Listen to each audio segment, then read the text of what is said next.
There's no place to escape to. This is the last podcast. On the left. That's when the cannibalism started. What was that?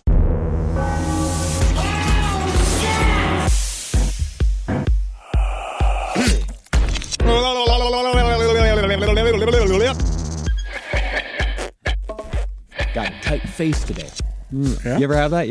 That's what you gotta do. Tight face. Yeah. Oh, we used to do in acting school. We used to do turny face, big face, turny face, big face. It stretches you out, right? Yeah, it gets you gaped. Yeah. Ready to good. perform. That's what I need. From the neck up. From the bottom down, tight as hell. Yeah, you are. I'm right now. I'm holding my butthole together.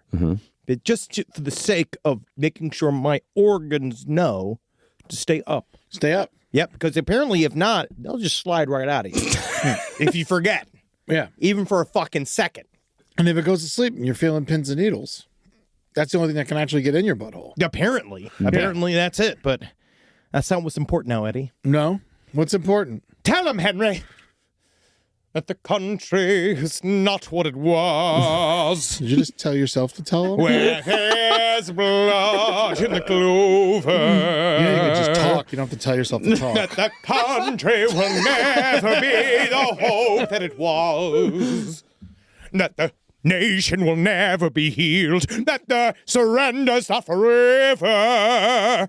That's the Booth song from Assassination. And the problem is that he really hits the N-word really hard a couple of times towards the end. So I can't finish the song. But the song was written by a white man, Stephen Sondheim, who may as well have been something else. Yeah. But he's Stephen Sondheim, and he put a lot of N-words in there, but that was just because He's it was the Quentin Tarantino of musical theater. Welcome to the last podcast on the left, ladies and gentlemen. My name is Marcus Parks. I'm here with this Soderbergh apologist, Henry Zabrowski. It's not an apology. It's just he's accurate to the way Booth was. Booth wasn't a nice guy. He said the N-word a lot. I'm not saying nurse. I'm saying he said it quite a bit. And then Sondheim did put it through the songs. Yeah. I just wish I could sing more of the songs. Sure. Can you sing the Lee Harvey Oswald songs? Everybody's got the right to some sunshine. Not the sun, but maybe one if it's beeps. It's a great musical, dude. Oh, yeah. I'm sad I can't sing DMX. Oh, yeah. Yeah, there's a No, lot of again, those in replace there. the N-word with fella. You should try it with your assassins. Let me work on it. But he'll work on it. We have Ed Larson with us as well, trying to get Henry to get his Soderbergh love out there. There you go. I want you to feel free, man. Do you like Sondheim? I don't care. Yeah. Oh, Sondheim. Yeah, Stephen Soderbergh. Sondheim. Steven Soderbergh. Traffic. Yes, yeah. Great director. Yeah. Steven Soderbergh. Sonderberg is some man you got cookies from. That sounds like a baker of some sort that you knew back in New York. Steve Sonderberg? Steve Sonderberg. That's me. I'll be the one fucking your wife. Yeah, how you doing? They call me Dr. Cookenstein online, but to you, I'm Dr. Steven Sonderberg. And we are here at part 2.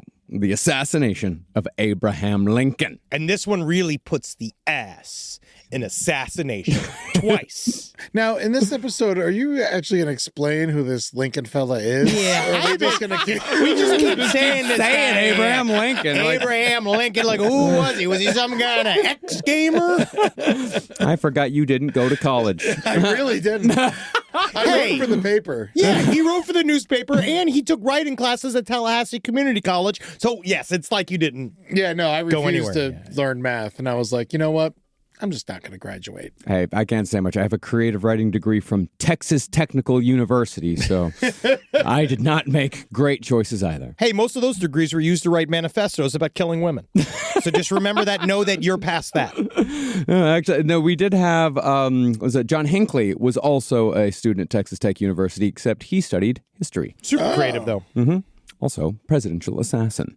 So when we last left John Wilkes Booth, Booth was in the early stages of winding down his acting career with the explicit purpose of devoting more time to a conspiracy to kidnap Abraham Lincoln so the Confederacy could ransom the president in exchange for Confederate POWs. Why Clear? did you do it, Johnny? Nobody agrees. You who had everything, why did you bring a nation to its knees? See, by this point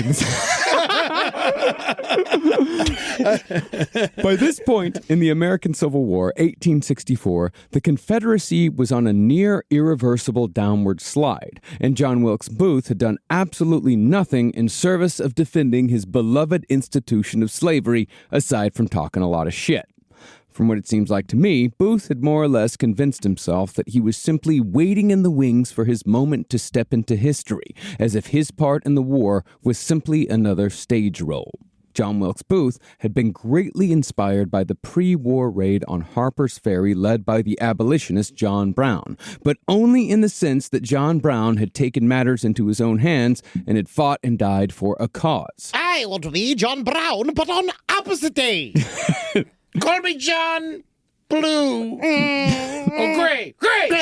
Oh, fuck. No. Let's just stick with John White. Now, if you'll remember, John Wilkes Booth had wanted to inspire people just as John Brown had, in the sense that Brown had gathered a small crew to fight against impossible odds. The difference, though, is that John Wilkes Booth wanted to inspire people to defend slavery, not abolish it. Super hard. Yeah. Well, I mean, not for half of the country. Yeah. Time, however, was running out for Booth to make his move. 1864 was an election year, so Lincoln was determined to show America that an end to the war was in sight. General Ulysses S. Grant was getting more aggressive in his southern campaign by burning down cities, amongst many other brutal tactics, and a raid on the Confederate capital of Richmond, Virginia, while unsuccessful, had damn near resulted in the capture of Confederate President Jefferson Davis. So, sorry, it's my Confederate noises.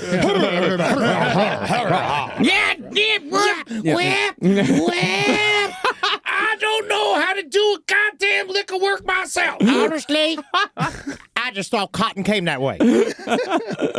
So, perhaps seeing that 1864 was do or die time, John Wilkes Booth began having serious discussions with other Confederates to formulate a solid plan for kidnapping Abraham Lincoln in order to trade him for Confederate POWs, thus shifting the momentum of the war. Do you think it would have helped Abraham Lincoln if he played saxophone on a big public scale? Like Bill Clinton. Yeah. I mean, it was great, and he went to McDonald's all the time. He's very likable. Do you think it would make him too funky? I don't think there were saxophones. No, I don't think so. Yeah, when was the saxophone? That's a whole different show. I'm not looking up.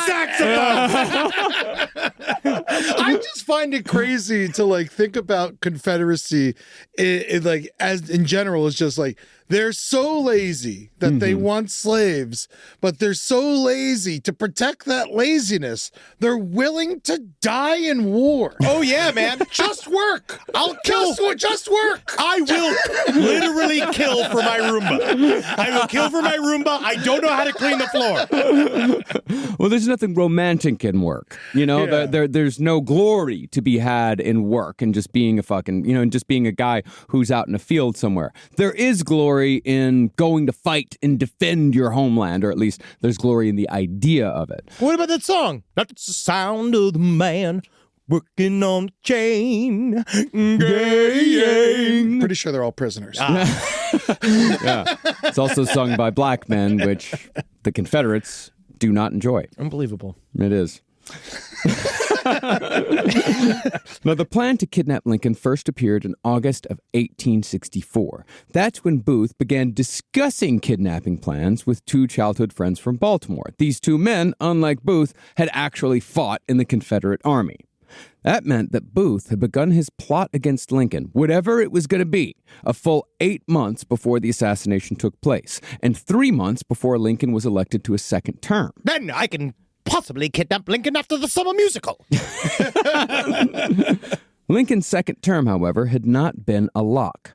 Projections said that Lincoln would probably lose, but when the absentee ballots rolled in from the Union soldiers, Lincoln became the first president since Andrew Jackson to win a second term. Absentee ballots? I thought those were new. No, it's been in use for quite a long time. Lincoln needed to win. Lincoln had to win, I guess. Yes. Yes, you guessed correctly. Also, it was really hard for him because he wasn't really campaigning that much because he was like in the middle of a fucking war. Yeah, it was very difficult for him. Yeah. Yeah, he's so tall as well. Very difficult.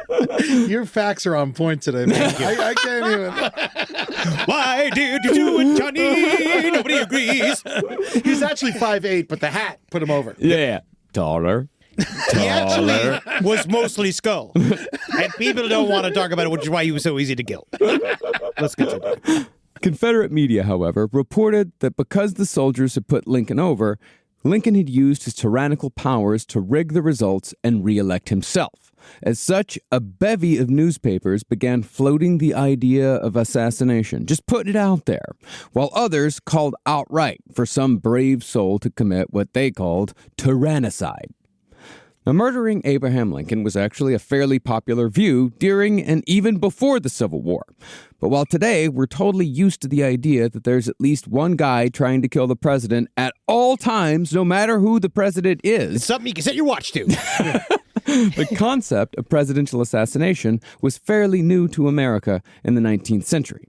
See, before Lincoln, the only threat against a sitting president had occurred 25 years previously, again with Andrew Jackson, when a mentally ill house painter had tried shooting Jackson with a pair of pistols. What happened? Got him. He obviously got didn't him. kill him. Tried. Yes. Apparently, the assassin had been on a long downward slide with his mental health, and on the day of the attempt, Honestly, I just want to say it's more like a maniacal pogo stick. I do believe the ups and downs are very similar to a pogo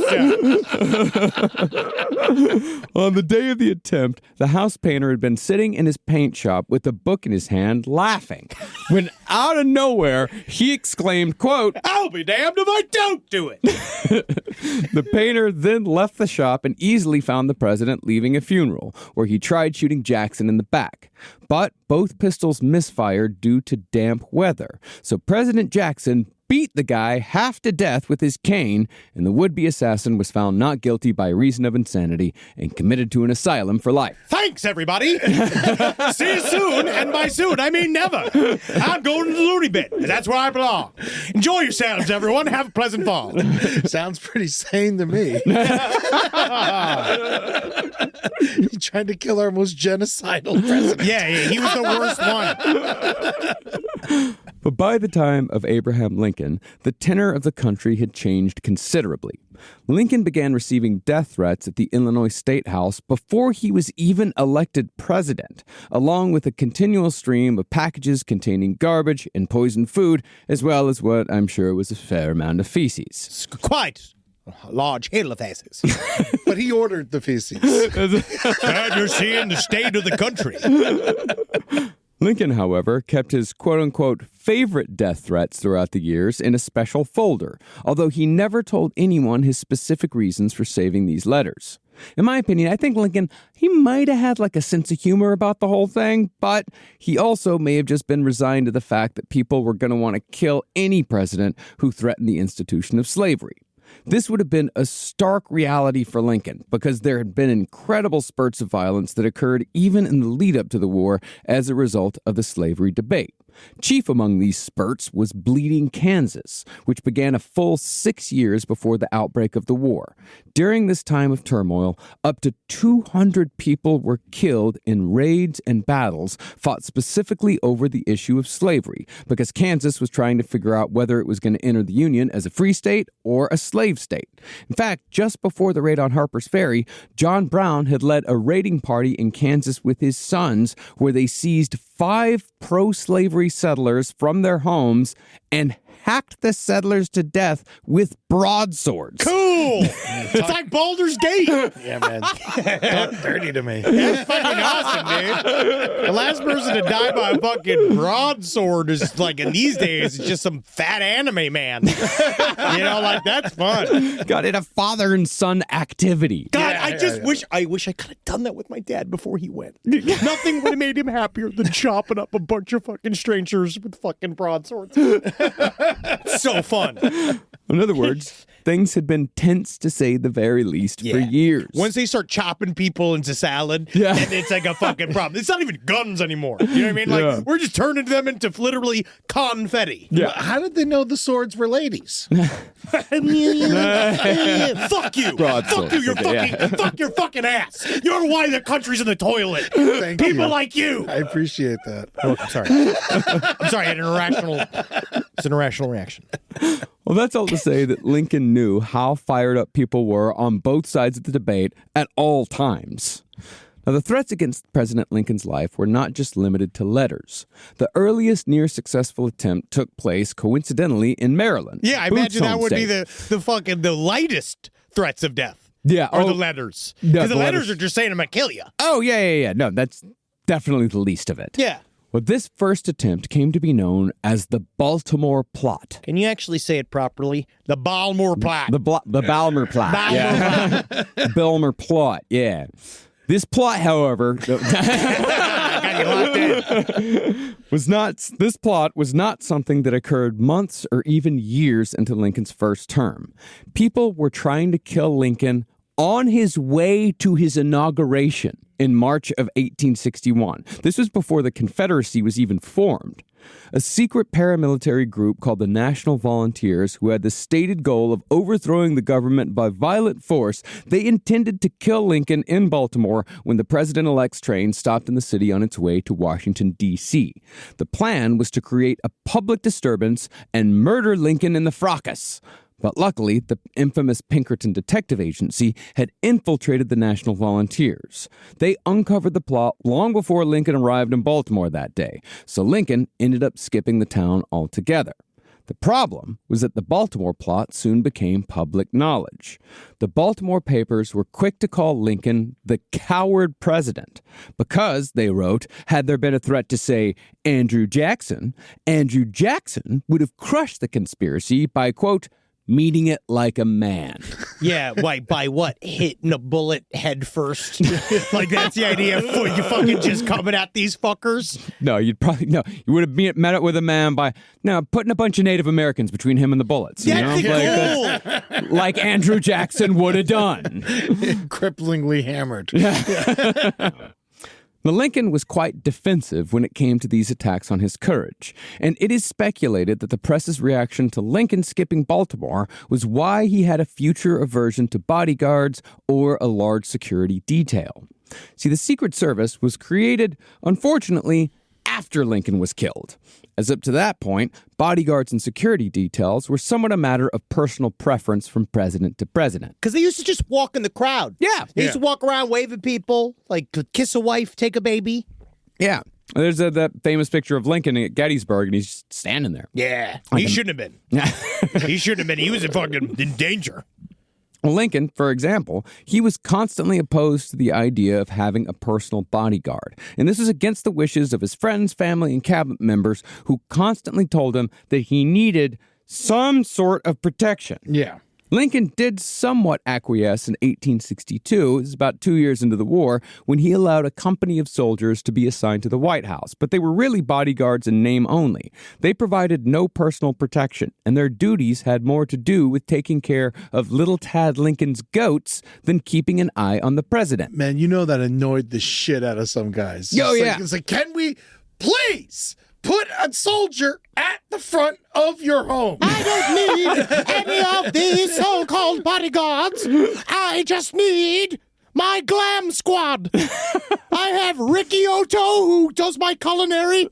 I've got Brian Kingsley, he's doing my interior design. I've got Randall, who does my clothes. And I've got old Chiba, who works on my manscaping. Oh, I will unite this country. Also, like, this might not be true, but I remember when I was learning about Lincoln for Historical Roast, they said that he would challenge people who heckled him at his speeches to wrestling matches in front of everybody. If someone started heckling him, he'd just be like, come down here and fight me. Come on, and then I dare you. beat the shit out of him in front of everyone and continue his speech. Yeah. Oh, you want to take a shot at old stinking Lincoln? I'll get you in what I call the Greek pretzel. You want to see what that's like? And I'll show you where the mustard comes from. Comes from old Lincoln's back pocket, if you know what I'm saying. All right, so come get a sample of it yourself. You want to think you're going to handle the heat of the fucking python like arms, Abraham Lincoln. Rise from your grave.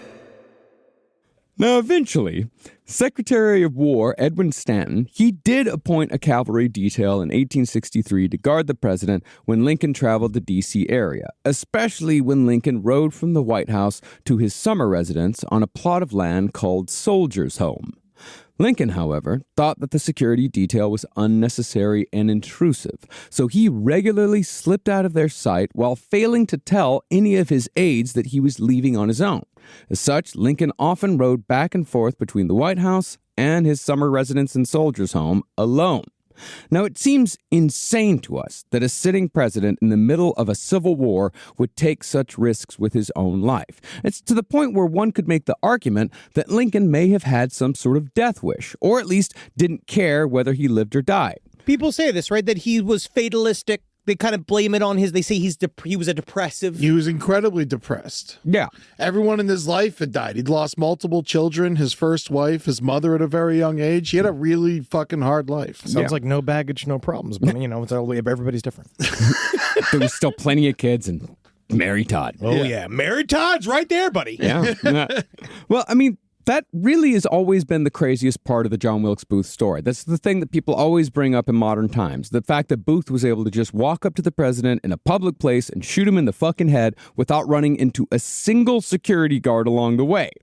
But I don't think that Lincoln's small or sometimes non-existent security detail was just about his personal pride. Nor do I think Lincoln was secretly suicidal. Quite the opposite, in fact. I actually think that Lincoln had a small security detail because it may have allowed him to live his life his way. In my purely speculative opinion. This is my favorite because we get to just speculate. We don't got fucking any stakes in this game. I think that Lincoln's small security detail, and therefore the circumstances behind his untimely death, were directly linked to Lincoln's true sexuality. Yes, ladies and gentlemen, it's finally time to talk about Gay Lincoln. Oh, Gay Lincoln, I can't wait to hug you. Lincoln, I need you.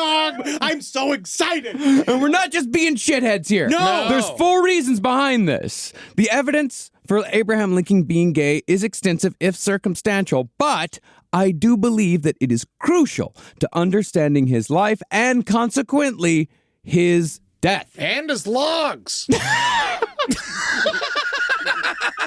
Man, bottoming out Abraham Lincoln after he's already, because you know what his favorite meal was? Chicken fricassee. You know what chicken fricassee is? No idea. You tell me about it. It's just fat and gravy. Lumps of chicken, right? It's extremely easy to make. It's like powdered chicken. You use like flour on chicken. You make it into a big sort of roux. It's gloopy, filled with carbs, and you know for a fact that's like if you're bottoming Lincoln, it's like getting your tires stuck in the mud. And you're going to need somebody to pull you out. Oh, homemade catcher's mitt. Oh, yeah. I call it my black hole. Well, the first mention of Lincoln's possible homosexuality was in a 1926 biography written by the 3-time Pulitzer Prize-winning author Carl Sandburg, who wrote that Lincoln's friendship with a certain male lifelong chum had, quote, a streak of lavender and spots soft as May violets. Those spots is where I was kissing him. You know what I'm saying? Yeah. Yeah. Cool. I just want you to know, don't be freaked out. I'm still president. Don't be freaked out. I'm the same Abe you knew. Well, I've Abe- always been this way. Okay? Just chill out. How's your wife? Shut up. You're being a fucking bummer right now. All right? I'm out with my boys. I'm hanging out with my boys. I don't need to hear about MT right now. All right? She's somewhere crying into a bonnet. Well, Abraham Lincoln's so-called chum was Joshua Fry Speed, a guy who had been partners with Lincoln in his general store back in Springfield, Illinois. This was long before Lincoln was heavily involved in politics. Apparently, before Abraham Lincoln married Mary Todd, he and Speed lived together for a period of 4 years, a period in which these two men continuously shared a bed. He had such a nice, peaceful life, him and his partner in their little store, and they could have made little. You know what it's like? It's like Schitt's Creek. It's just like Schitt's It's Creek. the apothecary, And yeah. that's also what he called his asshole. Lincoln! If he wasn't dead before, he's gonna be dead after this! Here's Josh Speed's face. He does have a little, like, I'm up to no good smile. He does look like a Lincoln kisser, yeah. He's mischievous. He's definitely mischievous. That's a Lincoln kisser. And a lot of historians, people who really push back hard against the gay Lincoln thing, like they say that it was not uncommon for men to share a bed during this time period. And they're absolutely right. It wasn't. But not for 4 years. You're telling me you can't scare up an extra bed in 4 years? Hey, Josh, what are you doing getting another bed? Hey, I love smelling you when you sleep. You're my best friend. The last thing I want to do is not smell you when we're asleep, because obviously we're both wrapped in wool all day long, working in the heat, and I'm a wrestler. I'm a big old gangly wrestler. Can you imagine what my chest smells like? I like it. Yeah. The idea of being within 8 inches of Ed for longer than an hour. Yeah. I know you do. I know you do. You showed evidence last night. Yeah. I mean, we've had to touch for too long before. Yeah, so, I mean, but it sucks. happens. It does suck. You avoid it. They didn't say he liked sharing the bed. It was just better than sleeping on the dirt floor. You're in the middle of a cabin in Illinois. There's nowhere else to sleep. Wow. You think you didn't like it? I mean, who knows? I don't know. I'm devil's advocate. Wow. Yeah. I think, I do think that they were fucking, yes. Please make your position clear, Edward. Make your position clear. I just like to play devil's advocate. Good, But as you should. It's pretty clear that they were fucking. Yeah. Well, furthermore, Lincoln briefly called off his engagement to Mary Todd when Joshua Speed suddenly left Springfield, because Speed's absence had sent Lincoln into a deep depression. Lincoln also signed his letters to Speed as yours forever, while Lincoln's future wife, Mary Todd, got most affectionately, which might as well have been signed your pal, Abe. Your best friend. Yeah. And roommate. Your roommate, Abraham Lincoln. Yeah, he did postpone his wedding to Mary Todd Lincoln to help Speed move to Kentucky. And so That's the gayest thing I've heard so far. Well, in the letters that Lincoln and Speed wrote to each other, they talked quite a bit about their anxieties concerning their impending marriages. Specifically, they talked about the anxieties surrounding their abilities to sexually perform with their future wives. Can I just ask? Okay, when I'm going in there, when they say eat the pussy, do I use my teeth? My big wooden chompers? Do I bite and grip? That's what I did. Yeah. I love you, Josh. God damn it, I wish we could fucking just suck it. I just realized I've never seen Lincoln's teeth. Oh, you don't want to. He must look like a fucking graveyard. Yeah. I can't imagine what it'd be like near. Oh, his tongue like a horrific slug and his fucking dark brown gums. Did he smoke? I don't know, but nothing was good.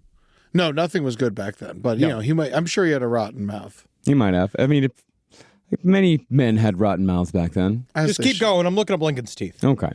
Well, Joshua Speed was not Lincoln's only known dalliance. In his early 20s, Lincoln hired a 19-year-old man named William Green to work at his store. But Lincoln and Green also shared a particularly small cot. Most tellingly, Green also wrote at one point that Lincoln had thighs that were, quote, as perfect as a human being could be. And I showed Ed my thighs the other day, and I want you to look at them too, only just because you've never said anything like that to me. And I also haven't. believe that my thighs are the best thing that I have. I've seen your thighs a lot. I agree that your thighs are the best thing you have. I just didn't necessarily feel like I had to say they were beautiful. They're pretty good. Yeah, they're fine. I mean, they've got ham-like qualities. Yeah, and you like ham. Like hanging ham, and I do enjoy ham. It's just incredible that you can just pull your pants down without undoing your belt. Hey, know, it's it's real weird. years of being a performer. Gotta have access to my ass so the executives can get it. Just so you know, also, Lincoln did have horrible dental problems. He did lose a chunk of his jaw due to mercury poisoning in his gum rot. Really? And his dentist, Johnny Greenwood. Wow. Yes. Wow. That's awesome. Johnny Greenwood. That's incredible. Just like the guy, he made him dentures out of ivory and gold, and he said they creaked and clacked as he spoke and ate. Like the souls of the damned were escaping from his mouth. So he had tusk teeth. But guess what left extra room for? Oh, yeah. Well, it depends. I mean, we don't know how big those things were. Yeah. They could have been monstrous. Now, you might say that all of these things with all these guys, they might have just been youthful affairs. Sure. You might even say that Lincoln had fully suppressed his true nature by the time he'd become president. Yeah. But that discounts the case of Lincoln's aforementioned summer residence, Soldier's Home, which to me sounds like the name of a fucking San Diego gay bar that specifically serves Marines. Yeah, it very much sounds like a buffet that someone rings a bell at. There's just a bunch of ass hanging out of the window. But rough, soldier ass, battle-hardened ass. Soldiers are home! See, the cottage at Soldier's Home was where Lincoln took his family during the warmer months to avoid death and disease, because outbreaks of typhus and dysentery would regularly rip through Washington, D.C. every summer. It's a reminder that it's a literal swamp. It's an actual swamp. It's fucking idiotic that that's where our nation's capital is. Manhattan's also a swamp. Yeah, but Manhattan's better. It's nicer. It's Yeah. cooler. It's nicer. Yeah. But it was But this was also where Lincoln went when it was said that he wanted to, quote, get some sleep away from the prying eyes of the public. And it was also where Lincoln preferred to stay when his wife, Mary Todd, was out of town. Furthermore, a member of Lincoln's own security detail, Captain David Derrickson, gained a certain notoriety for sharing Lincoln's bed at Soldier's Home when Mary Todd wasn't around. Hey, just because Derrickson's looking to get his rails split, we don't got to fucking blame him for anything. I'm not blaming him for nothing. I'm just saying David Derrickson was definitely near Lincoln's dicky quite a bit. Quite often. Get a taste of Lincoln gets you thinking. Well, didn't they Interesting. Didn't they say they would sleep chest to chest? No, I made that up. Oh, you made that up? I made it up saying that they slept chest to chest, so that's why they were called breast friends. Oh, Yes, okay. no, I made that up. No, Oh, okay. All right. Yeah, Because that always. would have been, I guess that would have been the way to say that they weren't fucking. I think that's the most romantic way to sleep. Yeah, chest to chest. Yeah, facing the other Looking person. dead into Yeah. the eyes of another person. Feeling the breath of another man Yeah. on your face is... I face away from my wife, who I love. Yeah. I face away from her. No, yeah, so do I. I don't want to smell anyone's breath. No. Yeah. But, especially David Derrickson. I bet Derrickson was sweet as hell. Civil War Yeah. dick breath is not what you want to experience. It's not the American Candle I want to purchase. I think Captain Yankee Candle, please. You're right. And I heard Captain David Derrickson's nickname was Christmas Cookies. And he was delightful to smell. I bet. It's like a holiday every time I remove his brooch. Nope. This all might seem like salacious gossip. But the point of covering... Fuck you! It is! And we like it. No. The point of covering all this is that I think it shows a man who spent his entire existence trying to live two lives. I believe that Abraham Lincoln wanted to live life in a way that would allow him to be who he truly was at least some of the time. Because in 1865, the only way a man was going to be able to be gay in any way, especially if he was the fucking president of the United States, was to live a fair section of his life in secrecy. If that was Lincoln's goal, then a large security detail, which would make sense for anyone in his position, would have not just increased the exposure of Lincoln's private life.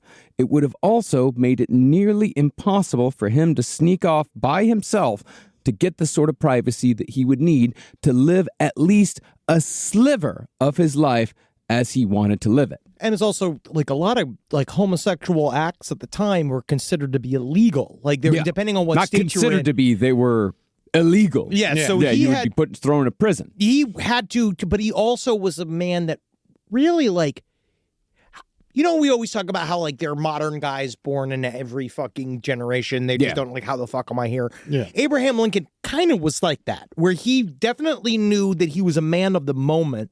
And he also knew that, like, he tried like a real man, wanting to live life on his terms. Yeah. And so I could see him creating a very extravagant system in order to hide this lifestyle just so that he can be himself sometimes. Yeah. But the problem here is that the precedent of a nearly non-existent security detail had long been set by the time John Wilkes Booth showed up at Ford's Theater with a pistol. And while low security may have given Lincoln some happiness, if that was indeed the motivation, it also directly resulted in his untimely death. And that's how his gayness leads to him getting shot. That's crazy. That's technically theory. Well, I would say it would more like society's non-acceptance I'm not of going his to blame gayness. Lincoln. I'm not going to blame Lincoln. You're right. Lincoln's not their fault. Yeah, no. Except for all the stuff that he did that made people angry. But then again, he did correct stuff because he was president. Yeah, it was all good stuff. Yes. Yeah. Now, tellingly, John Wilkes Booth's original plan to kidnap Lincoln was in fact to intercept the president while he was traveling from the White House to Soldiers' Home. And the Confederacy had even considered pulling it off themselves as far back as 1862, although I don't know exactly why they never pulled the trigger on the plan. They were in full what's called black flag warfare, so everybody was on the table. Everything was on the table during the Civil War. Yeah, I wonder why. Maybe they just felt like they didn't want to get that heat back on them. Could be, yeah. Or it might also have been like, well, that's not chivalrous. That's not, whatever. Yeah, they still were in that realm of warfare. They would literally line up and wait to get shot. Yeah. It's fucking crazy. Yeah, it was stupid. John Wilkes Booth, however, he at the very least recognized that, like John Brown, he needed a crew. So, looking for more direction, Booth made his way to the Confederacy's home base in the North in October of 1864, just before Lincoln's second election victory. This sanctuary was located way up in Canada. Yeah, you guys are fucking a part of our bullshit too. Yeah. Yeah, you fucking pieces of shit. Act like you're better than us. You ain't. You know what? The shitty thing is that they can technically say that they weren't a part of it because all this happened before Canada was actually a country. What was it? Province. Colony. Colony. Canada, you're absolved. Yeah. Yeah, it was basically just somewhere where they can go hide. Yeah, it's cold though. Personally, I was actually, yeah, it's very cold. But personally, I was actually shocked to discover that the Confederates had built their own little nest in none other than Montreal. SidestoriesLPOTL@gmail.com. If you're in the Montreal area and know anything about this, I would love to find out what you guys know. The idea that it was it really was a spy haven for the Confederacy. Oh, Montreal was home to so many Confederate agents that it was called Little Richmond, after the Confederate capital. According to an article in the Montreal Gazette, Montreal during the Civil War was like the Casablanca of its time, as it acted as a hub for spies, plotters, and Confederate soldiers on the run. Meanwhile, like, Montreal's the sexiest city in the world, and you can just imagine these horrific hicks from fucking Arkansas just up there being like, what they doing them thin-ass bagels? What they doing them? What is this? There's some kind of syrup. I don't like bagels. I don't like bagels. I like bread. I like flat-ass bread. Where did the French stand on our Civil War? No one really came to the south side. I believe the French were on our side. Yeah, but I believe the French supported the Union. I know there were lots of French in the South because of Louisiana and all that shit. Yeah. And so maybe that's why Montreal was like a way to be a Confederate hotspot. That's very interesting. And also the piracy that was around. Like, I imagine it all kind of works together. Louisiana, if I remember correctly, though, was kind of like in an odd spot when it came to the Civil War, because I know they had started Reconstruction in Louisiana before the Civil War was even over. So, Louisiana, I think, was like kind of a strange place. Amen to that. Love that place, though. Well, interestingly, especially considering Canada's oft-touted status as a safe haven for escaped slaves, Montreal fully welcomed the Confederates. Using a vast network of agents, the Confederacy used Montreal as a sanctuary where they could hide out after committing bank robberies in the border states, or they'd use it as a base to attempt just these fucking insane plans. Like, they planned to blow up the White House using landmines. They planned to burn down New York City. They came very close. They burned down P.T. Barnum's museum, like the dime museum, like the New York plot is insane. They waged biological warfare, or attempted to wage biological warfare, using clothing that they believed was infected with yellow fever. Why didn't they just want to kill Lincoln? I honestly, it's so weird to me that they would do all of this, but they wouldn't kill the president. Yeah, it is strange to me as well. I mean, Didn't the Canadians burn down the White House at one point? yeah, that was during the that was That was like 1812 or something. whole different It thing. was a mistake. Some guy sneezed. It was a whole thing. It was a horse there. It's a whole There's no reason to get into all that. I mean, the plot to use yellow fever to wage biological warfare, I mean, that's not how yellow fever works. We know now that it's spread by mosquitoes, but the Confederacy still engaged in a plot to kill large numbers of Northern civilians and Union troops by using infected clothing sold at auction. And the whole plan was originated by agents in Montreal. Now, as far as how official all this was, the Confederate president, Jefferson Davis, set up their Canadian outpost in Montreal himself using the modern equivalent of $20 million. And a Canadian bank operated by Montreal's former mayor helped the Confederates launder money. The central location of the Confederate operation in Montreal, however, was the city's most impressive and fashionable hotel at the time, St. Lawrence Hall, and it was at this hotel that John Wilkes Booth arrived in October of 1864. Booth checked himself in and thereafter spent 10 days hanging out with his fellow Confederates, playing card games and billiards while discussing his kidnapping plan with various Confederate agents. By the end of Booth's stay, he was, in effect, a Confederate agent himself, although it doesn't seem like he left with any specific orders. There were a lot of guys like this, it seems like, in the Confederacy. Like almost, I wouldn't necessarily say agents of chaos, but more like, yeah, give him some money, see what he can do. See what he can pull off. No, it's because it's a perfect example. It's asymmetric warfare, and it's a perfect place for mercenaries and people that just like to kill other people and do stuff in the shenanigans and do things in the name of war. Yeah. Because they can. They can get away with it. And it's a good investment to not hire labor. Yes. And Booth did actually leave with a Confederate stipend worth the modern equivalent of $30,000, which is no small sum. No. But more importantly, John Wilkes Booth also had in his possession a letter of introduction to a Confederate agent in Maryland who could help Booth with the kidnapping of Abraham Lincoln. That agent's name was Dr. Samuel Mudd. Through Dr. Mudd, John Wilkes Booth would... Sounds unreal. Honestly, I have to take a shit. I'm about to become Dr. Mudd. I'm about to fucking graduate from shit medical school. Thank you, Henry. Now we can move past it. I can't. Just like for days, I'd just be like, they call me Dr. Mudd. Good morning. How are you? And I'm interested in slaves. It's been going over and over in my head. Sounds like a Primus song. It's They Might Be Giants song. Yeah, oh. It's just Dr. Worm. Well, through Dr. Mudd, John Wilkes Booth would begin to put together a crew to enact his plan to kidnap the president. But when that plan inevitably failed months later, it would be these same men who would conspire to kill Lincoln instead. Now, Dr. Mudd was a slave owner. Must be Dr. Mudd. Yep, I'm just sitting there, just nothing special, nothing to write home about. Just old Dr. Mudd. Well, I'll give you a clue to my specialty is. Yep. That's a dookie poo-poo. That's a little bit of dookie poo-poo now. Proctologist, right? Yeah, proctologist. Yes. Is this our best episode? I love you just can't handle that this doctor's Name name Dr. is Mudd. Can't. He conspired to kill the greatest president of all time. Couldn't care less. Like his name's Poop. His name's He's a poo-poo man. He makes faults. He makes his own fault. Don't call faults. Yeah, That's man. honestly what he deserves. What do you want from us?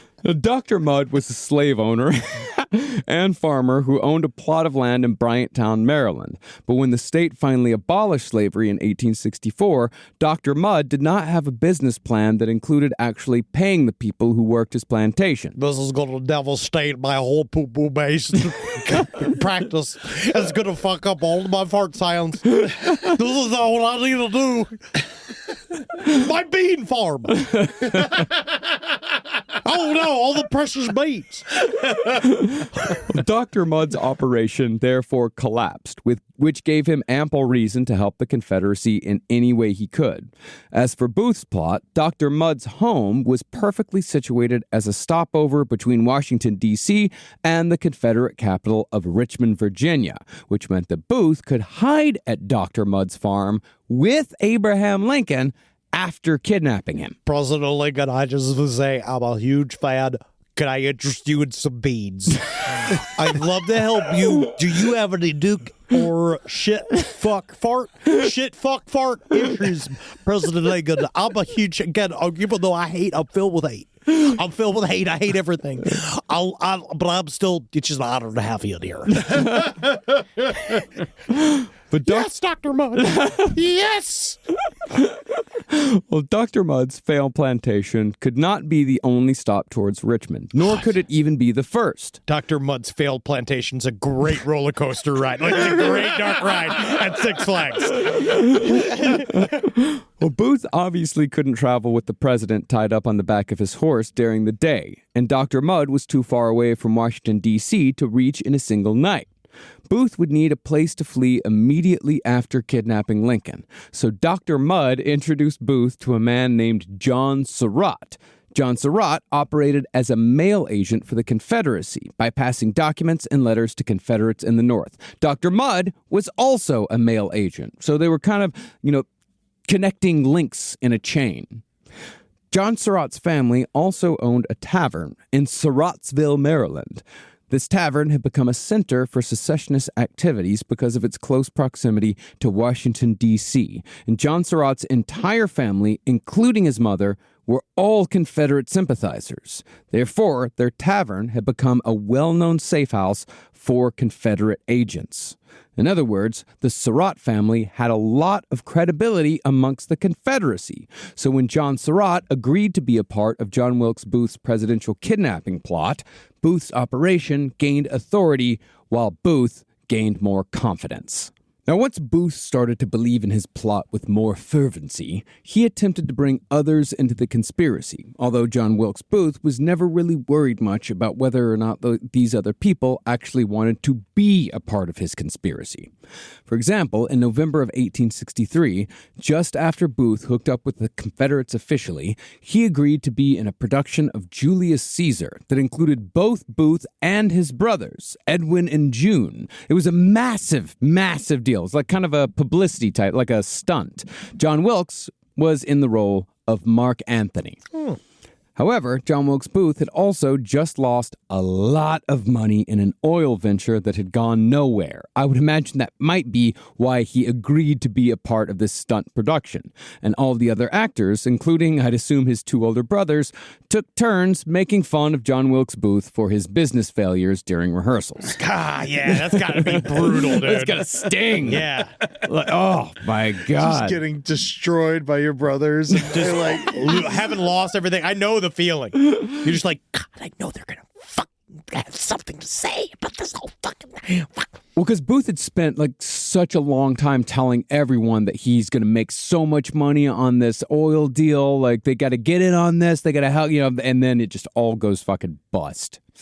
But during the teasing during one rehearsal, Booth turned to a friend of his, a fellow actor named Sam Brooks, and whispered that he had a better speculation than oil at hand, one that no one would laugh at. Now, Sam Brooks didn't think much of this aside, but I would imagine he may have at least humored Booth's comment, because a month later, Booth showed up at Sam Brooks's front door and told him that they had something to discuss. The two of them took a walk, wherein Booth revealed the entire plot to kidnap Lincoln and whisk him away to Richmond. Then, Booth asked Sam Brooks if he wanted a piece of the action. This would be a similar situation to, say, Charlie Sheen dropping by Rob Lowe's house to ask if he wanted to help him kidnap George H.W. Bush. You might say yes. yeah, well, Rob Lowe's the perfect person to put in there, by the way. That's who I'd ask. Yeah, because he was a big Democrat. He used to go to all the rallies. He was a big Dukakis guy. Yeah. He also did the thing where he just, I'm going to say this to both of you. You've ever have a concrete plan to kidnap a politician? Don't tell me. Yeah. I don't want to know. No, Okay. and I'm also not going to use you. Just go do it. Yeah. No, you're the worst person to use. I'm the distraction. Yeah. Yeah. I dress up like a lady. I go in. I gotta- wear my tube top. I fall over a chair. My tits fall out. I go, whoa, Yep. no. You got a big mouth. Your mouth's too big. Yeah. We're never going to get there. I'll use it. Rise from your grave. Now, Brooks was, of course, horrified and shocked when Booth laid out his plan, and he refused Booth outright. Booth, of course, got angry and indignant and told Brooks that he would ruin him and send Confederate agents to get him if he didn't join the plot. But Brooks at least had the good sense to stand his ground, so Booth left and told Brooks on his way out that he'd kill him if he told anyone. Booth continued to send Brooks threatening and desperate letters for months afterwards, but Brooks still had to continue performing beside Booth and his brothers in Julius Caesar and was unable to tell anyone about Booth's insane plot because he truly believed Booth would have him killed if he did. Now that's acting. Exactly. And then every single time he gets a note, like, you know, you can see the director being like, you know, John, I was thinking maybe we could try it. And he was going like, no, don't. Don't push him. I think you're doing great, Johnny. Johnny, I think you're doing great. Now, I'm sure some of you are thinking at this point that there are quite a few people involved in this plot, too many to keep it a secret. But this was all a part of Booth's plan. Booth wrote and spoke to a great many people about his plot to kidnap Lincoln outside of the actor Sam Brooks. But Booth was actually quite clever in the way he did it. So the Union was not shy in any way about imprisoning people suspected of being Confederate spies indefinitely. That's what the whole suspension of habeas corpus was about. So Booth would approach people about joining his conspiracy in a way that would entrap these people if Booth was caught or if they tried ratting him out. Booth would write letters to people suggesting that he needed help with a, quote, mysterious speculation, hinting that he was talking about an investment. But when an interested party would write back, it created a paper trail implicating the person in the mysterious speculation, which was, of course, the kidnapping plot. With the letters in hand, Booth could blackmail possible co-conspirators, telling them that they would all hang together if they betrayed him, and that he had facts in his possession that would ruin them for life. Basically, John Wilkes Booth was engaged in a 19th century version of an email phishing scheme, combined with that whole "I've seen your porn and I'm going to tell everyone about it" scam that Henry's mother almost fell victim to a few years ago. Henry Thomas, how do they have nudes of me? I don't know how they did it. I went and I looked everywhere and I was like, oh, is there cameras in the soap? Is there cameras inside of me? I got one of those emails once where it's like, I have video of you. I hacked in. I have video of you masturbating and I'll share it with everyone. And I'm like, if this is real, like, nobody wants to see this. Yeah, they're all going to be so disgusted. It's going to do well, buddy. No. I think everyone's just going to make a face. Ugh. All right. Now, after Booth failed to bring his fellow actor into the mix, he moved on to another recruit who was motivated not by ideology, belief, or fame, but pure financial gain. This recruit was a German immigrant named George Atzerodt. This was Booth's man on the water, his boat guy. This is my boat guy. Yeah. Everyone needs a boat guy. Everybody's got to have a boat guy. Honestly, I'm kind of mad that we don't have a boat guy. If you want to be our boat guy, we are taking applications. Yes. SideStoriesLPOTL@gmail.com. I want to see a picture of your boat. You need to be able to, it needs to be your boat. Because that's the problem. Yeah. The problem is that we don't have a boat, so No. you're going to have to provide the boat. Yes. You're the boat guy. Yeah. And I'm going to need at least a copy of your criminal record. Now, some laws are allowed to be broken, but I just need to know which ones you've broken. You actually must have a criminal record. But a fun one. Yes. Yes. Well, George Atzerodt was tasked with ferrying Lincoln across the Potomac River on their way to Richmond after the kidnapping attempt. Atzerodt was sort of the ghoul of the group, described as grimy and consumptive, a man who would go years without changing his clothes, then brag about that fact. Hey, smell me from over there? No, he's a German immigrant. Can you smell me from over, sir? Much better. Yeah. Can you smell my stink? Yes, I can smell you quite well, George. Good.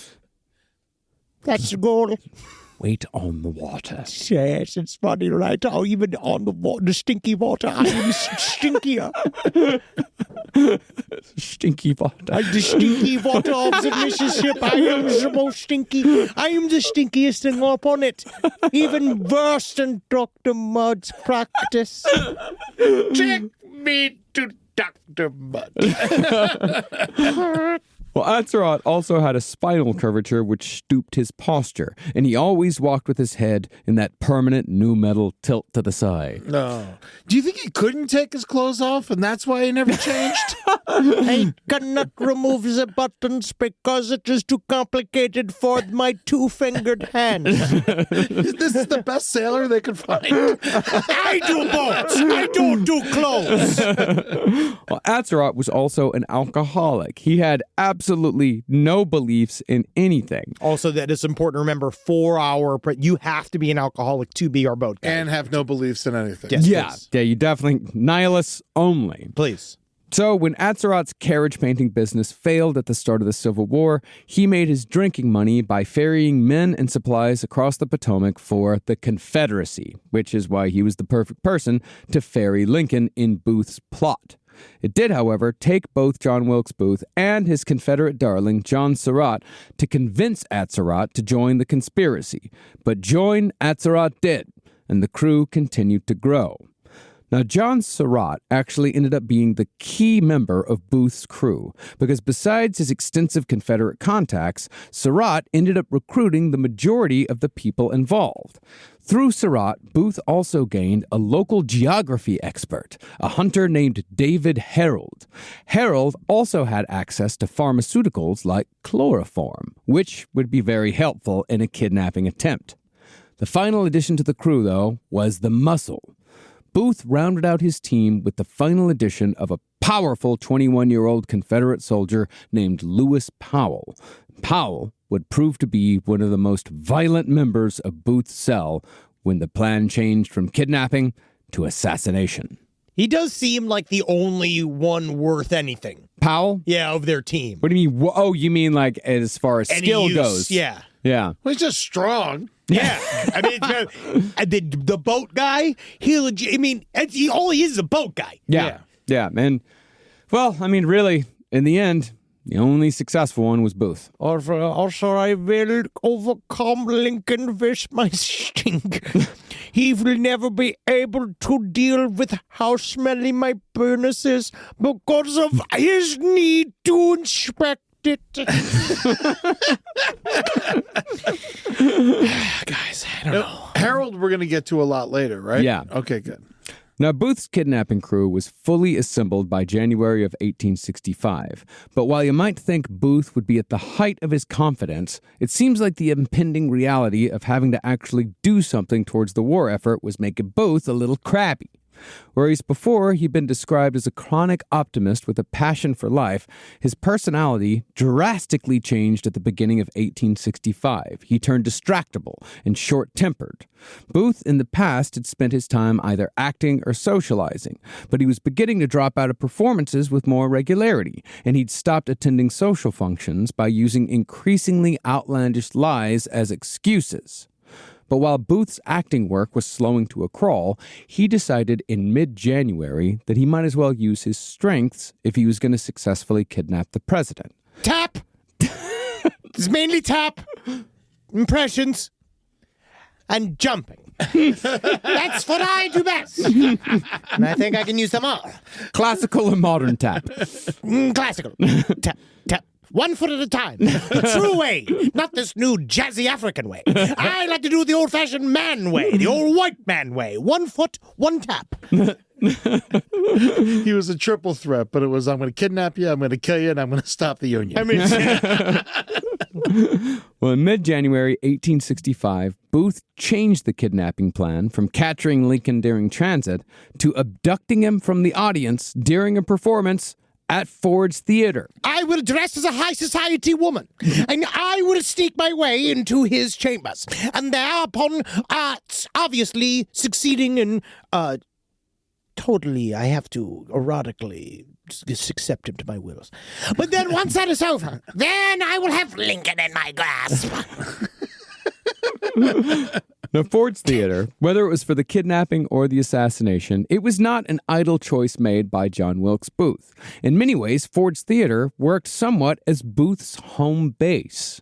Since Booth was a traveling actor, he didn't have a permanent home, and since the owners of Ford's Theater were good friends with Booth, they allowed him to use the building as his mailing address.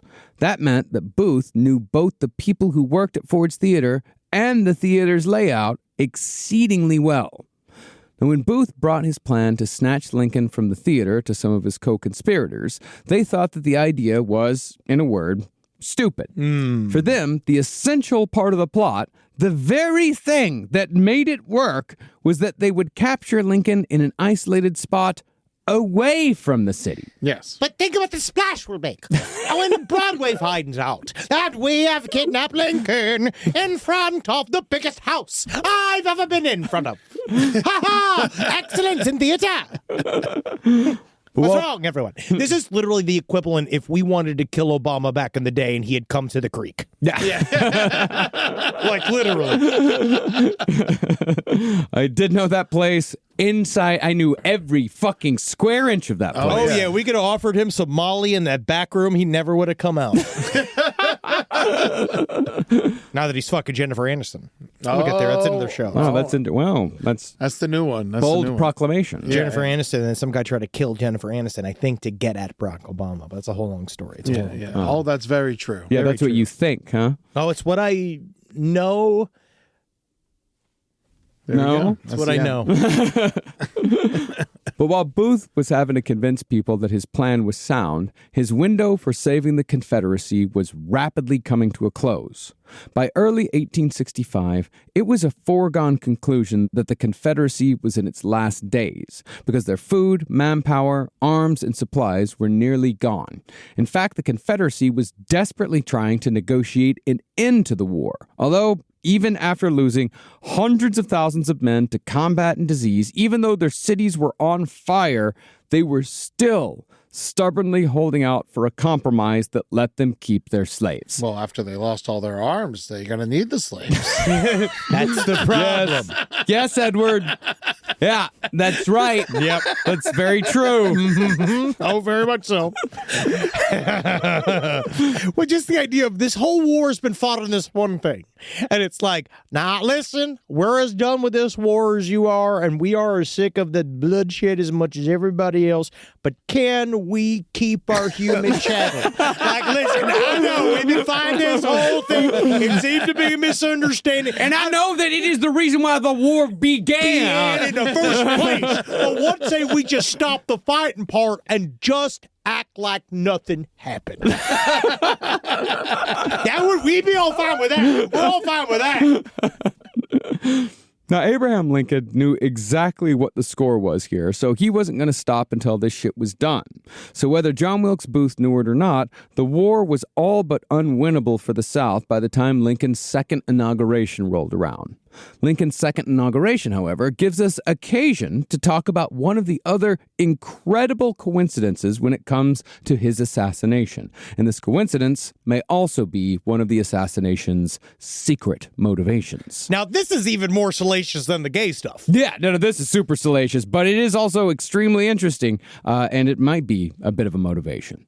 See, John Wilkes Booth actually attended Lincoln's second inauguration, but he was only able to do so using a ticket provided by his secret fiancée, Lucy Hale, who is one of the more unfortunate innocent bystanders in this tale. Lucy Hale was basically an attractive society girl who'd caught the eye of John Wilkes Booth. But ironically, Lucy Hale was also the daughter of an outspoken abolitionist senator from New Hampshire. The only thing I want to free, good sir, is your daughter's pussy from her underwear. Sorry. You cracked yourself up with that one, I saw. I really did. Regardless of her father's views, however, Hale began receiving romantic letters from Booth in the first years of the war, and the two of them courted in secret for a long time before they were finally secretly engaged. I want to ask you, Lucy, if you want to form a confederacy of our own. What's the point of getting secretly engaged? That means nothing. Well, I think getting secretly engaged back then means that you tell each other, but you don't tell your parents. It's not real. Yeah. That's what it is. It's he's lying to the woman. Yeah. Well, surprisingly, Booth never talked with Lucy Hale about his extremist political beliefs in all the time they were together. Although I would imagine Booth was smart enough to not talk about how awesome he thought slavery was to the daughter of a fierce pro-abolitionist. Tell me, Johnny, I know we're about to go to sleep, but what do you think about slavery? What are you thinking right now? Penny for your thoughts. think it's horrible. Fuck. Yeah, because if not, you won't see none of these. You won't get none of this either. Lucy, and you're gonna get none of this. I despise slavery with all the fire of God's reign. Get to chomping. I learned how to teach a man to eat pussy from Abraham Lincoln. But the incredible coincidence here is that long before John Wilkes Booth had courted Lucy Hale, Lucy had previously been courted by Robert Todd Lincoln. What the living fuck? Abraham Lincoln's eldest son. Does her vagina have no loyalty? Does her vagina not think about the goddamn country? Well, Robert Todd and Lucy Hale had remained friendly, and tellingly, John Wilkes Booth had become enraged one night when he saw his secret girlfriend dancing with the president's son. That's my secret girlfriend. That's mine. Dude, I love that fucking Lincoln's son was clipping her, dude. I think that's fucking awesome, man. Yeah, because he was like a cool guy, Lincoln's son. Yeah, Nice guy. yeah, He was Robert fun. Lincoln. Yeah, Robert Lincoln. Yeah, Bob Lincoln. Old Bob Lincoln. Mm-hmm. He was the one who wanted to fight in the war, but they were like, "Nah, you're gonna stand next to this general." Yeah, wasn't he? Yeah, he was played by Joseph Gordon-Levitt. Joseph Gordon-Levitt. Yeah, in the very movie. attractive. Who loves to fuck people's girlfriends? Loves to fuck people's girlfriends. He was fine. Robert Todd Lincoln definitely looked like him. That's for fucking certain. Man, do you think this had anything to do with him wanting to kill Lincoln? Maybe. I don't know. It didn't help. Like, it definitely didn't help. Yeah, it definitely didn't help. But perhaps an even larger coincidence was what Lucy was doing the day Abraham Lincoln was assassinated. See, Lincoln had just appointed Lucy's father as ambassador to Spain, and since Lucy planned to join him, she was brushing up on her Spanish. Lucy's Spanish study buddy, who she was studying with on the day that Lincoln was killed, was none other than Robert Todd Lincoln. Oh, the most Spanish of the president's sons. This is called an enchilada, Lucy. And this here is called a burrito supremo. And this here is the ancient Mexican art of frijole con fritos. Your Spanish definitely is stuck to only food. And over here is another incredible Spanish area thing called an empanada. There's another thing over here. Just come here and kiss me. Yeah, let's fuck. Now, Lucy Hale became somewhat infamous because John Wilkes Booth had her picture in his pocket when he killed Lincoln. But Booth also had pictures of 4 other women. It's covering my bases. Booth was a ladies' man, as we said last episode, and such was women's attraction that a jealous ex-girlfriend, who also happened to be a fellow actor, she once tried stabbing John Wilkes Booth to death.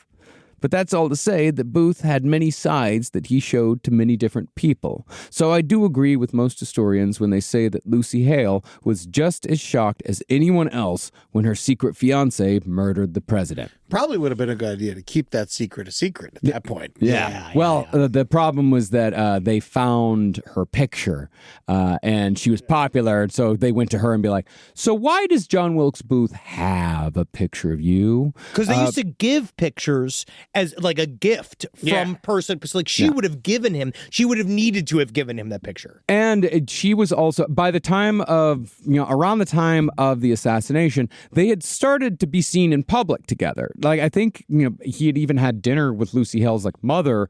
There was rumors that he had dinner with Lucy Hale's mother, and Lucy Hale herself on the night that he killed Lincoln. Wow. He was like, I gotta get going. I got something to do. But I don't think that he knew that she was studying with Robert Todd Lincoln that day. I think it was just a complete and total, and he had already planned to kill Lincoln that night anyway. Yeah. It's just absolute coincidence that, John Wilkes Booth's secret girlfriend was hanging out with the son of the man he was killing that Well, I'll night. tell you what's definitely finito. Your tutoring sessions with that son of a bitch's son. Oh, they are estapioed. Oh, they are overto. Now, even though the Civil War was obviously a lost cause for the South by this point, Booth doubled down on the kidnapping plot. To confuse everyone about his continued plotting, Booth constantly lied to friends, family, and even his co-conspirators about where he was, what he was doing, and who he was doing it with. Booth was also draining his finances at a rapid rate because he was paying for all of his co-conspirators' room and board in addition to buying them all fine suits to make them look respectable. To throw everyone off their trail, the co-conspirators all stayed in Washington, D.C. using fake names, just waiting for Booth to give them the go-ahead. Hello, my name is Robert Spaghetti. Yeah, my name is Mr. Stinkle. That's my state. I am Mr.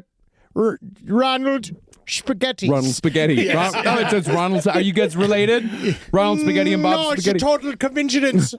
Total coincidence. We're both from the same town. The town of... Pasta Rivolio. Pasta Rivolio, Italy. With the Meatball Brothers. Yeah, It's weird because you sound German. No, I'm very Eastern Italian. Scheiße. Now, while you may think that the plot to kidnap Lincoln was simply a plan that lost steam, Booth and his gang of Confederates did make a bona fide attempt at snatching the president in the spring of 1865. See, in those days, theaters would announce Lincoln's visits ahead of time because it increased ticket sales. So when Booth got word that Lincoln had tickets to an upcoming performance at Ford's Theater, he finally set his kidnapping plan into motion. On March 15th, Booth gathered his team at Ford's Theater in anticipation of Lincoln's visit, where Booth familiarized them with both the layout of the theater and his grand plan itself. On Booth's cue, one of the co-conspirators would rush the president's box and seize Lincoln, while Booth and another accomplice would follow him with handcuffs. Once properly seized, Lincoln would be lowered from the box to the stage, with, I suppose, a rope or something similar. Well, he has very long clothes on. We'll strip him down to the very bottom of his nudeness. And then we will tie those clothes together into a tether. And we'll throw him over. Yes, I can see it now. Like a giant chandelier. Lincoln will swing above the audience. No, they'll see our plot is a most righteous one. You throw him and I will catch him. That was the plan. Like a javelin. He's perfectly shaped like a spear.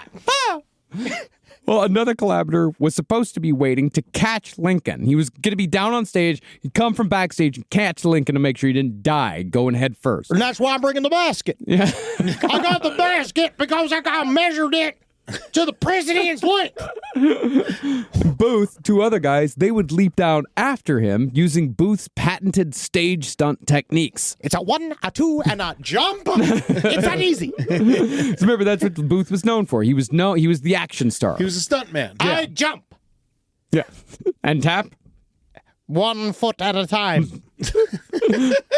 All the guys, once they were on stage, they would surround the president and hustle him out of the building, where a carriage would be waiting in the alley to whisk them all out of the city as fast as possible. It's like we've already done it. Now, the co-conspirators were not exactly sold on Booth's plan, and not just because it was obviously really fucking stupid. You want us to just get him. So that's the big... Great plan, Booth. Get her. Really, their biggest problem with the plan was the end game, the idea that Lincoln could be exchanged for a large number of Confederate POWs who could turn the tide of war. The reason why they had a problem with this part is because there had already been a big POW exchange between North and South earlier that year that had accomplished nothing, and 1,000 more Confederate POWs had been freed on the very day that Booth was pitching the plan to kidnap the president for this very purpose. I mean, and also, that's not even to mention the fact that we're going to get into it, I think, in episode 3 or 4 when we talk about the men who hunted Booth, but these Civil War POW camps were hell on earth. Oh, I Yeah. can't even imagine. But- Just the nice houses were bad. The living in a house Yeah. as a rich person sucked. No, the men would come out of these if they survived, they would come out of them ghosts. Yeah. Like not just malnourished, but mentally broken. Yeah, they're not going to win a war for you. No. At this point. First of all, they got caught. Yeah. And second of Do you all, have any idea how long you have to hear?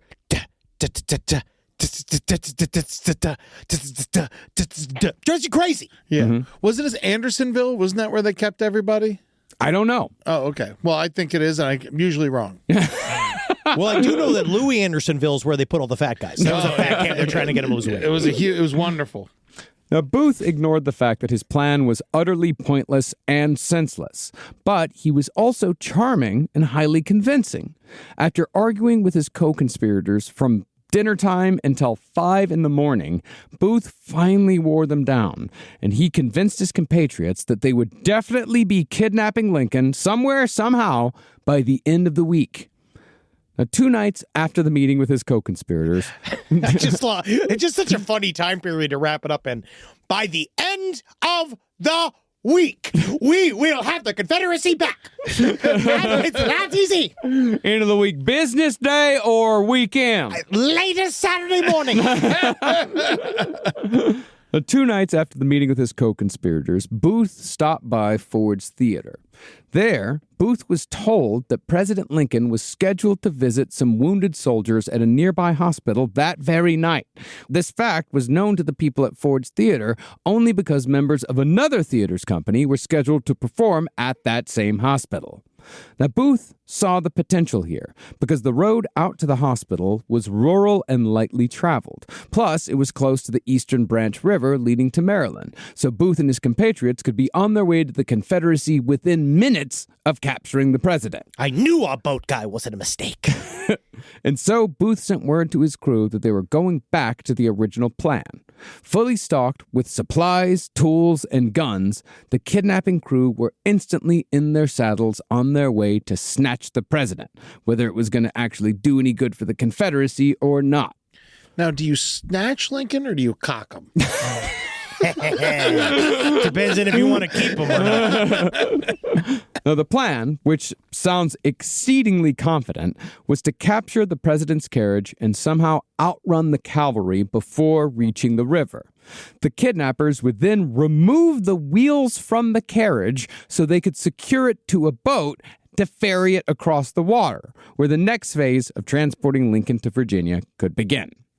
Booth, of course, rode ahead of everyone else to do a little recon at the hospital because he had a good friend who worked as a doctor there. But when Booth arrived, he was told that the president had changed his plans at the last minute and wasn't expected to come. Now, Booth's crew were both angry that their plan had been aborted and extremely worried that their plot had been uncovered. But as it turned out, Lincoln had just decided he had more important business to attend to that night than visiting injured troops. Dick. Yeah, fuck that guy. I wonder what happened to that fucking asshole. Well, Lincoln had changed his plans in order to meet with the governor of Indiana, but in yet another absolutely stunning coincidence, Lincoln actually had that meeting at the very same hotel where John Wilkes Booth was living at the time. Yes, and is this where he fucked a guy named Kennedy? Is this then, or when is it later? He's so far up his own ass. Like that he doesn't even know the guy he's trying to kidnap is in the next room over. The most famous man on earth at this point. We will find him somehow. We will smoke him out. Like as like Abraham Lincoln's walking behind him. We will find the president and we will change him. I'm sorry. Win it a Nazi. Now, the conspirators, understandably discouraged, especially after finding out that Lincoln was basically at Booth's house while they were planning to capture him in the woods, they all went their separate ways for the time being. As for Booth, he returned to Ford's Theater, but not to further the kidnapping plot. Instead, Booth was set to perform the night after the failed attempt in a benefit performance of a play called The Apostate, which culminates in the murder of a tyrant and the suicide of his assassin.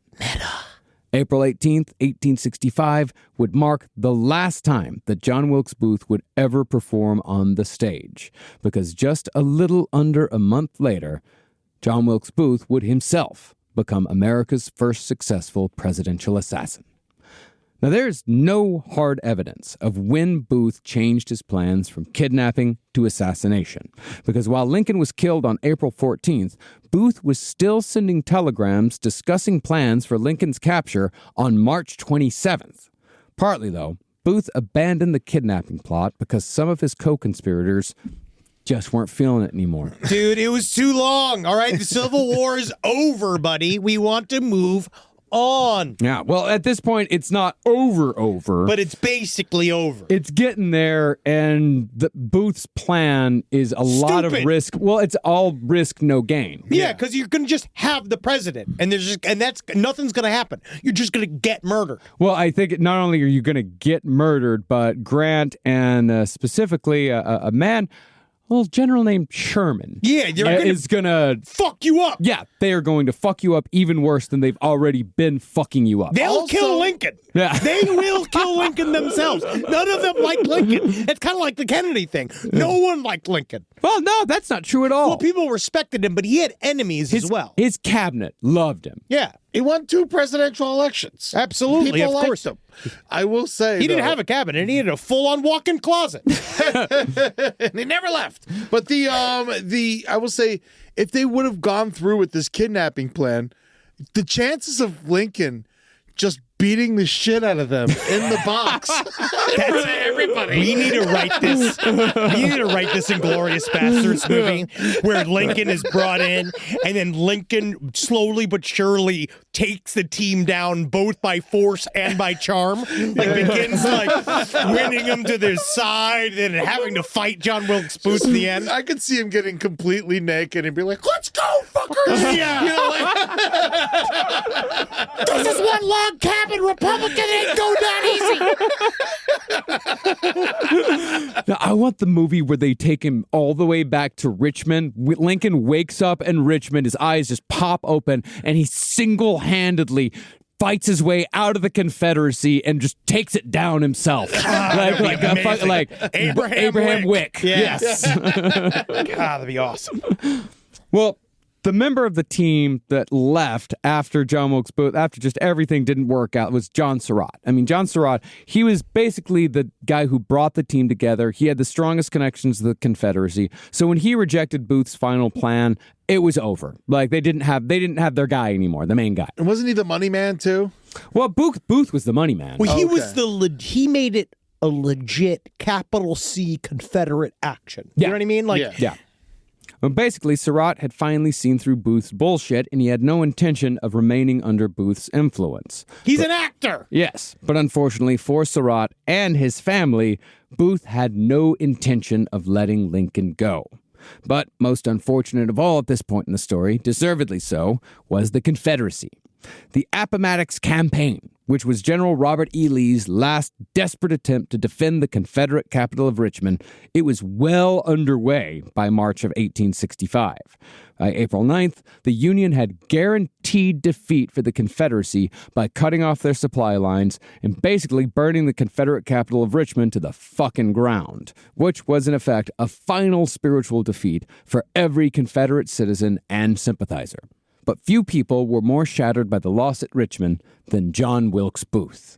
But for Booth, whose whole life was a performance, this was all mere prelude to the final dramatic twist. See, in addition to his admiration for John Brown, Booth was obsessed with heroes of literature and mythology who fought to the death in their final attempts to defeat tyranny, men who kept going when all the odds were against them because they believed in their cause. Interestingly, one could actually make the argument that Shakespeare was a massive inspiration for Booth. Oh, yeah. Like others might make the argument that a movie or a TV show today might inspire a violent crime.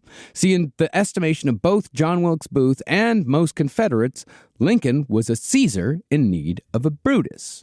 Like Lincoln, Julius Caesar had won a war by using self-declared wartime powers. For Caesar, the power was martial law. For Lincoln, he'd suspended habeas corpus for the duration of the war in order to protect the Union against Confederate agents. That meant that anyone could be imprisoned indefinitely without trial. Now, Lincoln had no intention of continuing the suspension of habeas corpus after the war was over, but Booth had convinced himself that Lincoln was going to become even more of a power-hungry tyrant after the South's defeat. And it seems like Booth had also convinced himself that he was the only man who could stop him. It's the only thing that literally, it's what drove him. It's the only thing that gave him purpose in this life. Now, unlike the kidnapping plot, Booth kept his assassination plans close to his chest, although he was becoming more open about his hatred towards Lincoln. For example, in a visit with his brother Edwin, John Wilkes went on and on about the fall of Richmond and how awful it was for the future of the country. Now, Edwin had remained loyal to the Union throughout the war, so he was pretty much at his wit's end with his brother's stubborn and frankly evil loyalty towards the South, which Edwin had never understood.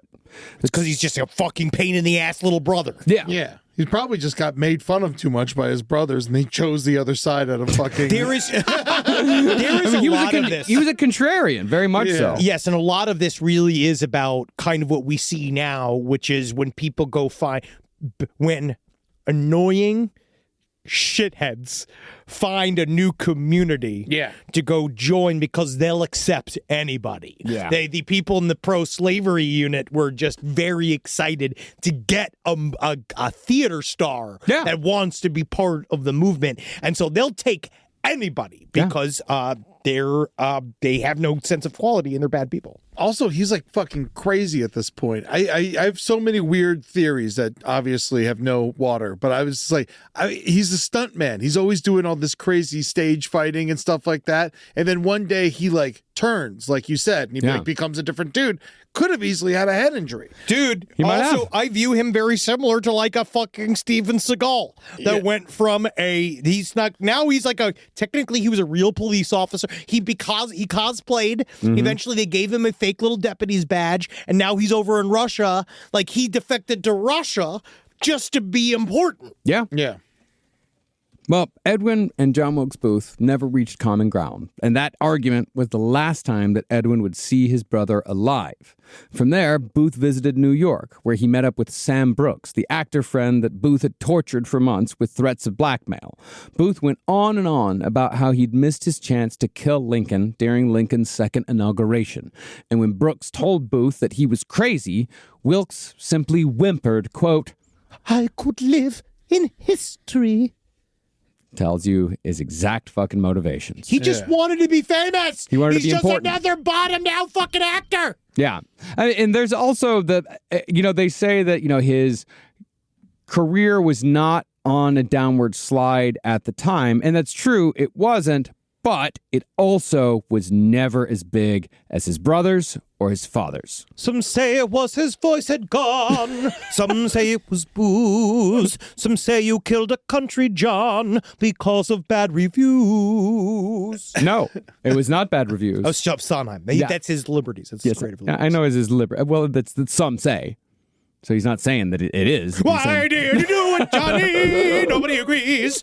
Also, I imagine he's pissing everyone off. Yeah, he's a bad guy. And that's the thing. He's getting into that cycle that a lot of these people get into. James Woods, where they're John Voight. They're pissing people off, and them being it pisses them off that other people are getting pissed off for them saying foul shit. Yeah. Like they don't understand why other people are like, hey, that's not cool. And so it's just this never ending cycle. And then before you know it, they're fucking just absolute monsters. Yes. Now, much to Booth's chagrin, Robert E. Lee effectively ended the Civil War when he surrendered his forces to Ulysses S. Grant at the Appomattox Courthouse. But Lee did so on the very same day that Booth returned to Washington, D.C. from his trip to New York City. And while the rest of the city partied with an energy that only comes from the end of a war, Wilkes was openly depressed and spent time at the shooting gallery before meeting up with one of his Confederate buddies to commiserate. Now, it seems as if Booth had pretty much given up, but Booth and one of his co-conspirators in the kidnapping plot attended a speech made by Lincoln just a few days later, and this speech very well could have given Booth the reason he needed to simply kill the president. The speech began with Lincoln saying that the government planned to follow a path towards Reconstruction in the South that had already been successful in Louisiana. Booth, of course, believed that Lincoln secretly planned to further destroy the South, although ironically, as we'll get into later, the South would have been far better off had Booth just done nothing. Oh, yeah, because that's where the conspiracy comes in. We'll go into a little bit that they believe that the cabinet itself was running some we got to kill Lincoln from the inside plan because they thought that Lincoln was being extremely generous to the South. Mm-hmm.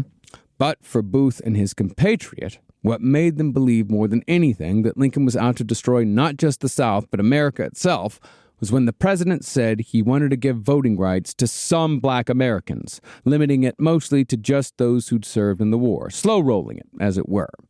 What Booth heard, however, was that Lincoln was giving citizenship and full voting rights for every formerly enslaved man in the country, which was pretty much, in Booth's estimation, the worst thing Lincoln could have possibly said. Would you let an Ottoman vote?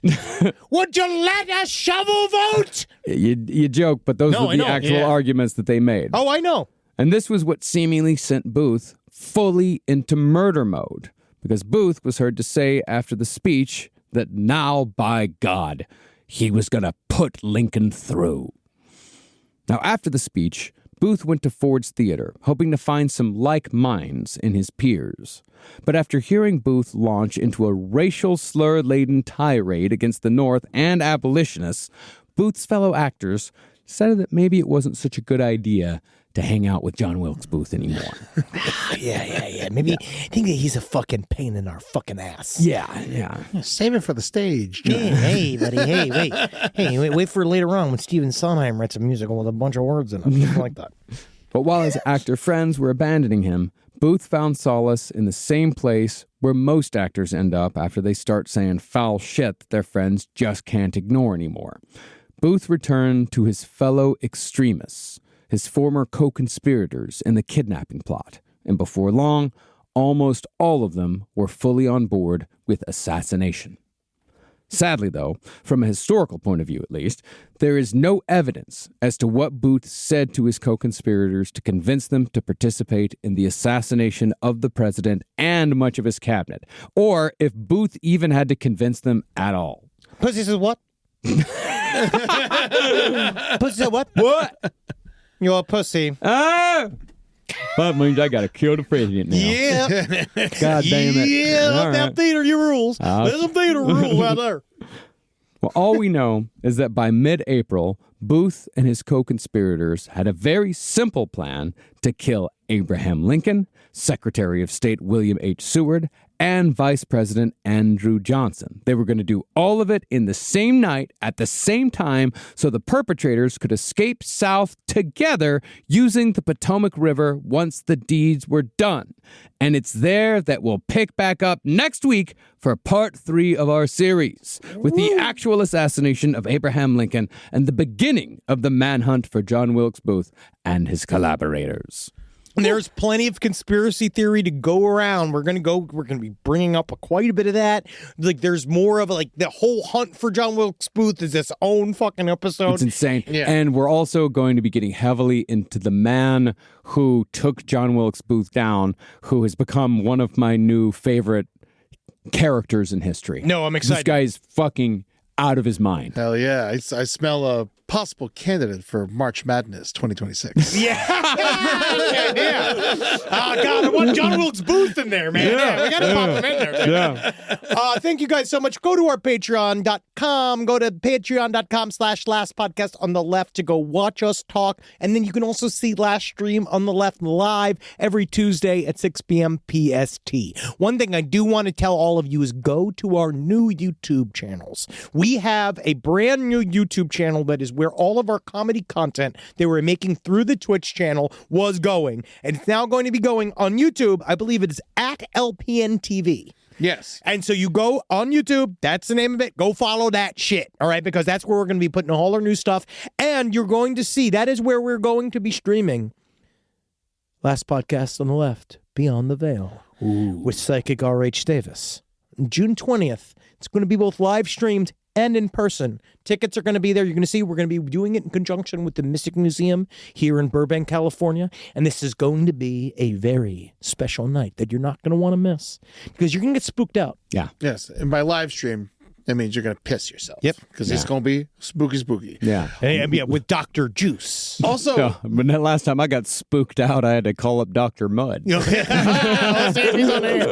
Also on the YouTube front, a lot of the people have their own channels now. No Dogs has their own channel. Yes. Foreign Report has their own channel. Yes. Someplace Underneath, Who's the Bitch? They all got their own channels. So if you want to follow those shows, go follow them respectively on YouTube.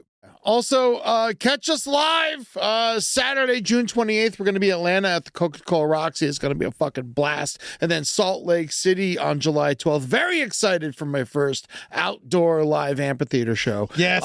Then August 8th, we're going to be in Charlotte, 9th, Durham, North Carolina. September 20th, St. Paul, Minnesota. October 11th, Milwaukee, Wisconsin. October 25th, Oakland, California. November 29th, Cleveland, Ohio. And December 12th and 13th will be in Portland, Oregon. And keep your earballs tightened because we got some side story shows that are going to be announced pretty soon. Oh, yes, we do. And they are going to be fun, special events. We have to figure out, too, when we do the Dad's Garage shows, one of those shows is going to be short form improv, and the other one's going to be long form improv. Oh, is this how you're throwing this at me? It's Yes. just telling me so I can't say no because Exactly. I know a bunch of people are listening. Oh, yeah. Oh, great. I can't believe all this fucking time you're getting me to do improv. Yeah, you were doing After it. everything. After After like I finally achieved success. Yeah. Now you have improv. to. Yeah, now you got to do improv. Yeah. Yep. Hey, have fun, man. I'll be hanging out in my fucking hotel room. Yeah, I'm going to show you. We're going to have a good time, Eddie. You're going to like the way you look. Also, I want to give a big shout out to Bring Her Back. Go see this fucking movie. We interviewed the Filippo brothers. It came out a week ago, I guess, or yesterday, depending on how you listen to this show. But go listen to that interview and go see that fucking movie. It was unbelievable. It's the best horror movie. It scared the living shit out of me, and I watched it on my computer in the morning. It is going to be pretty close to Sinners for best horror movie in the world this fucking year. Yeah. Because that movie is truly frightening and upsetting, and those guys couldn't be funnier about it. Yeah. Yeah, they're hilarious. Yeah, because they did Talk to Me, right? Yes. I love Talk to Me. I haven't seen the new one yet, but I loved Talk to Me. Yeah, Talk to Me is the new one. New one's truly just, fucked. it's everyone's worst nightmare. Yeah, All right. it's great. Well, hail Satan, everyone. Now game. Hail the Union. I love you, Yankee Candle. Andersonville was a Confederate prison that killed a lot of Union soldiers. Hey, man, we'll get you. If you try to rise up, we're going to fucking get you again. I've seen the coming of the glory of the Lord and Let's go get hammered in the desert. yeah.